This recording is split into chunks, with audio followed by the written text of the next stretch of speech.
Hello అండి, hi, welcome back my channel. ఇవాళ అయితే బెల్లం పొంగనాలు చేసుకుందామండి. ఇక్కడ చూడండి, నేనైతే కొంచెం బెల్లం తీసుకొని వాటర్లో చక్కగా మెల్ట్ చేసుకున్నాను.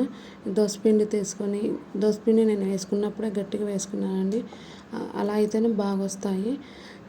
ఒకసారి మీరు కూడా ట్రై చేయండి. ఇలాగే సేమ్ టు సేమ్ ఇలా కలుపుకొని చక్కగా స్టవ్ వెలిగించి పొంగనాల ప్యాన్ పెట్టుకొని ఫస్ట్గా ఆయిల్ వేసుకోవాలండి. నాన్ స్టిక్ అయినా మామూలు కళాయి అయినా చూడండి, ఇక్కడ చూపించినట్టుగా మొత్తం ఫిల్ చేసుకొని పైన కూడా కొంచెం కొంచెం ఆయిల్ వేసుకొని ఇలా చాలా డెలికేట్గా ఉంటాయండి ఇవి.